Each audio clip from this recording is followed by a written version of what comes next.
know it, but you rely on critical minerals for just about everything you do throughout your day. Your cell phone, computer, medical devices, the energy you use, and even electric vehicles and the batteries that power them all rely on critical minerals. Minerals and metals like nickel, cobalt, titanium, and lithium are required to make the technology we use every day work. And guess what? Ontario is one of the most mineral-rich areas in the entire world. That's right, Ontario can be a critical mineral superpower.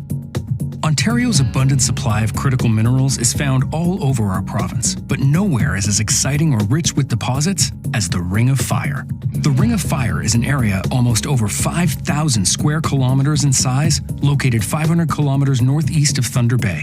The region has chromite, cobalt, nickel, copper, titanium, and platinum. It has the critical minerals needed to support advanced manufacturing, aerospace, and defense technologies.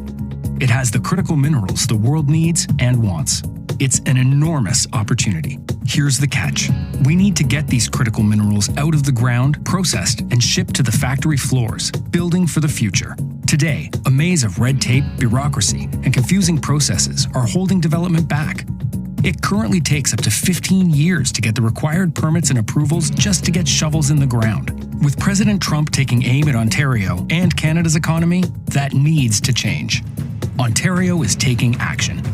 We've introduced bold new legislation that will unleash our economic potential by cutting red tape, speeding up permitting, and getting mining projects approved faster. And we plan to work in close collaboration with First Nations, whose partnership will be critical in meeting our goals and timelines. It's part of our plan to protect Ontario. This new legislation, if passed, will allow the government to designate zones that are of strategic importance to the province's economy and security interests.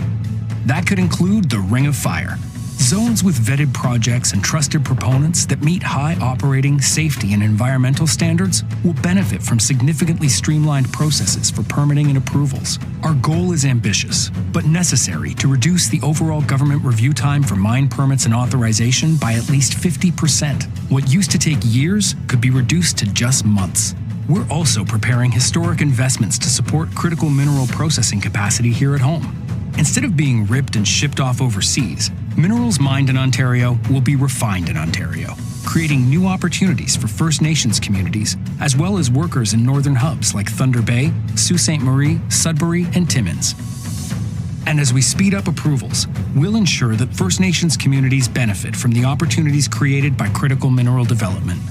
We'll continue to engage and partner in meaningful discussions with First Nations about these opportunities, while continuing to meet our duty to consult obligations. Alongside bold action to unleash the economic potential of Ontario's abundant supply of critical minerals, we're restoring sense and sanity to a confusing mess of rules and regulations that bring development in the province to a standstill. We're taking action to further streamline the province's environmental assessment process and bring common sense conservation principles to the role of conservation authorities and species requirements. We have what the world needs right here in Ontario. It's up to us to unlock this incredible opportunity.